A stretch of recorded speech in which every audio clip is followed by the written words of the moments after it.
Hello, world!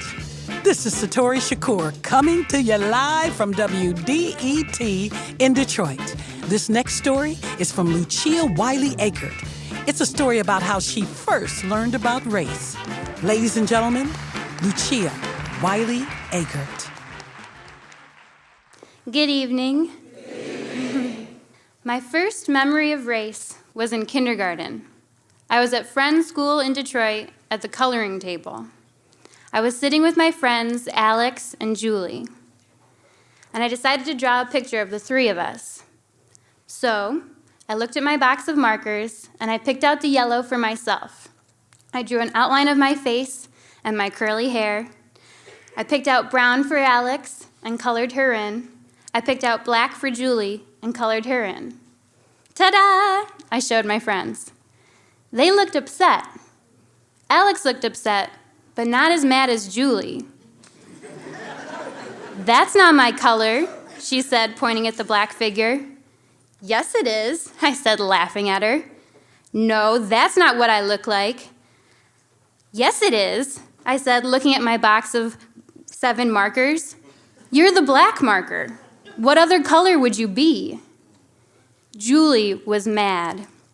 She did not want to color with me anymore. She did not want to play at recess, and she did not want to sit together.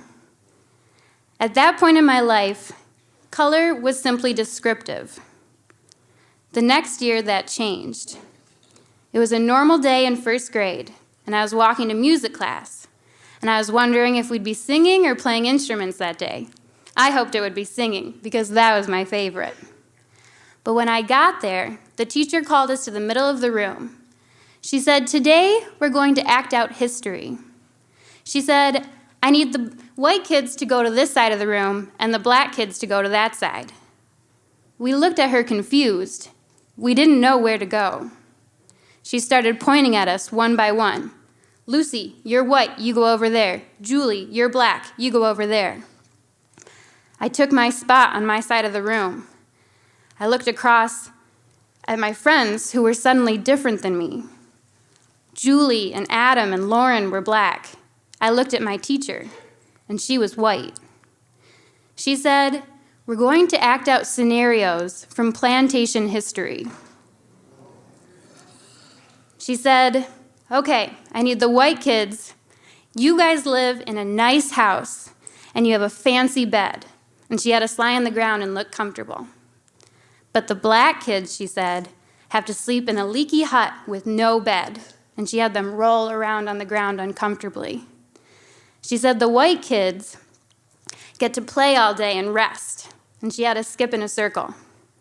"But the black kids have to work all day in the hot, hot heat." And she mimed a garden hoe. She said the white kids get to use the bathroom inside and use a toilet. But the black kids have to poop in the field. And we groaned, and I felt sick to my stomach. And the role play continued, and my friends crawled across the room and mimed knocking on the door saying, "Let us in, let us in." And the world spun, and I didn't know what to do. And at the end of class, our teacher did not explain what happened, and we went to recess, and we were mad at each other. And we came back inside, and we were mad at each other. And when I got home that day, I told my parents, sobbing, what had happened. And my parents were mad, and my mom called the school, and other parents called the school, and that teacher was later fired for what was a very unconventional music class. But that was the first time I ever knew color to be race, and it made me nervous to be different. In grade school, my best lessons happened at home. I remember in 3rd grade, the first day, my teacher called the roll, and she got to Janine, and she laughed, and she said, "I'm not even going to try to say this name." And we laughed, and we looked at Janine, and she blushed a little, and we all laughed, and I came home, and I told my parents about the first day of school, and my teacher said, "I'm not even going to say that name," and we laughed, I told my parents, and my dad looked at me gravely. He said, "Names mean something. They hold our history and our culture." He wrote out Janine's name and broke out the syllables. I repeated, Abdel Salam. In 4th grade, we learned about our nation's hero, Christopher Columbus. He was this wonderful man who found this great new world and started this amazing country, and he was wonderful. So I came home jabbering to my parents about my great lesson and how this wonderful man had came here, and that's how this all got started. And my parents again looked quite concerned. And my dad took me upstairs to his study in the attic, and he pulled Howard Zinn, A People's History of the U.S. from the wall. And he read to me about how the native people had been brutally slaughtered by Christopher Columbus and the conquistadors, and that the land had been stolen. And we sat on the ground feeling sad. And he said, "Luce, it's really important that we know our history and that we remember it correctly." I felt ashamed to be white, ashamed about the violent role that seemed to be the repeated pattern. In 6th grade, my school closed, and I transferred to Our Lady of Guadalupe, the middle school in my neighborhood in southwest Detroit. And I remember on the very first day, my dad and I arrived early, and we met the different parents and teachers and students, and we were very excited. And I remember before he left, my dad turned to me and he said, "Girl, you're going to become street." And I did not know what he meant. Those years turned out to be really hard. I was one of 4 white kids in the school and the only one in my class. And as a middle schooler, I tried to fit in. And the cool kids were the Latinas, so I tried desperately to be Mexican. They called me La Blue Eyes. And I started behaving differently. I gelled my hair. I tried to make my own cornrows.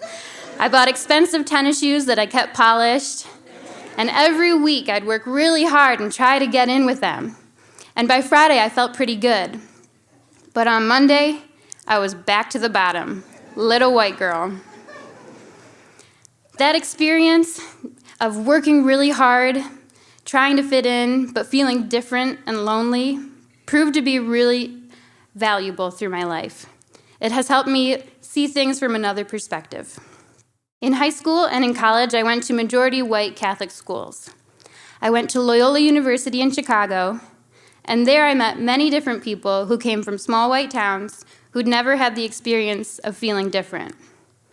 They felt nervous about going out into the neighborhood, and their only experiences with people of color were from the news. So when we heard news reports, the criminal was a black male, black male, black male, they'd kind of shrug and act as though it was expected. And it hurt imagining that they didn't know the structural, targeted injustice of it all. So I had this tool. I told them what my dad would tell me, that privilege is like riding your bike with the wind at your back. When you have privilege, you may not know you have it. So you get to congratulate yourself, like, "Oh, my diet's paying off, and I'm working really hard, and I've been on top of it, and I'm doing really well." But when you don't have privilege, you're aware of it. You're riding into the wind, you're working twice as hard and going half the distance. It's a lot like that lesson in 1st grade. If you get to poop in the toilet, you don't have to think about the field. After college, I joined public relations agency life. I remember on the very first day, there were different whispers that they only hired attractive people because you might have to jump on camera and represent a client at any time.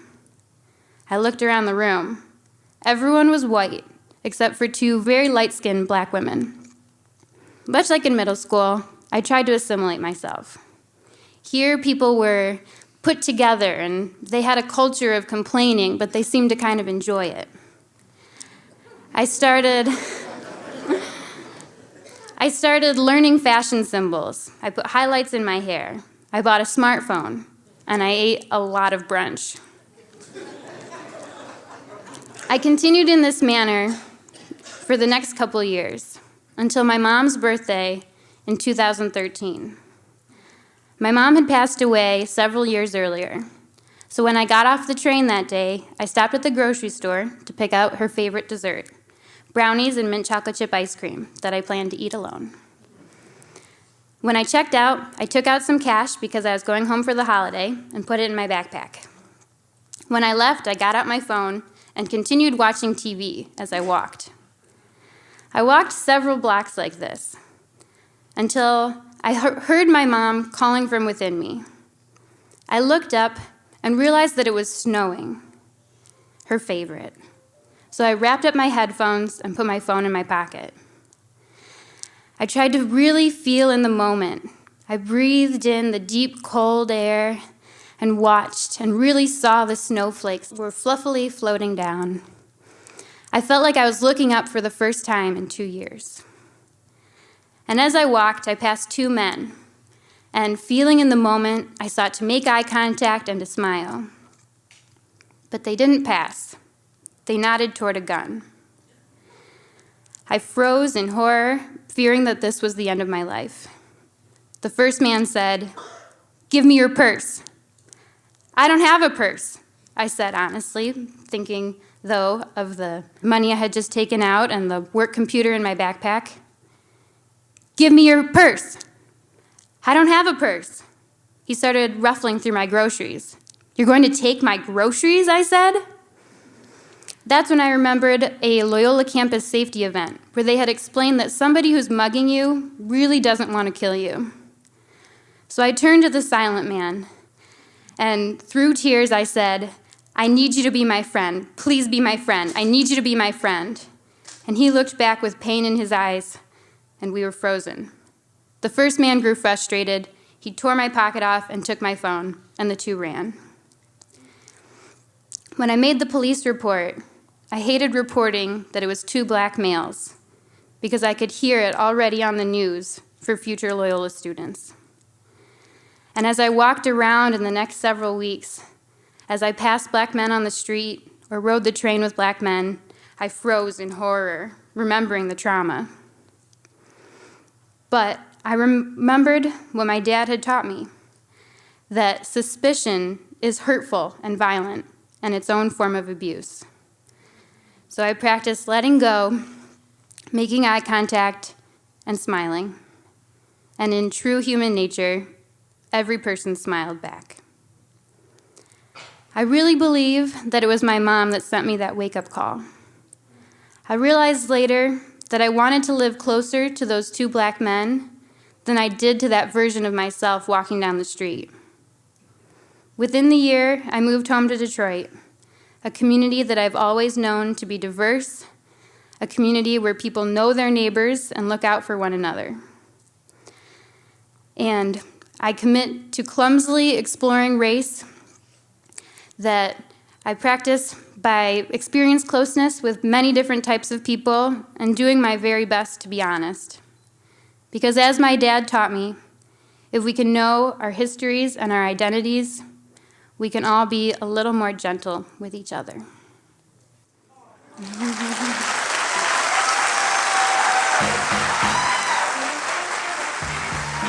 Twisted Storytellers is a production of WDET in Detroit, recorded live at the Wright Museum by Connor Anderson and Rasan Cherry. Sound design and mix by Sam Bobian, podcast coordinator Joan Isabella, and special thanks to Michael Perkins. I am your host, Satori Shakur, and thank you, MGM Grand Detroit, for supporting Season 2 of Twisted Storytellers podcast. See you next time.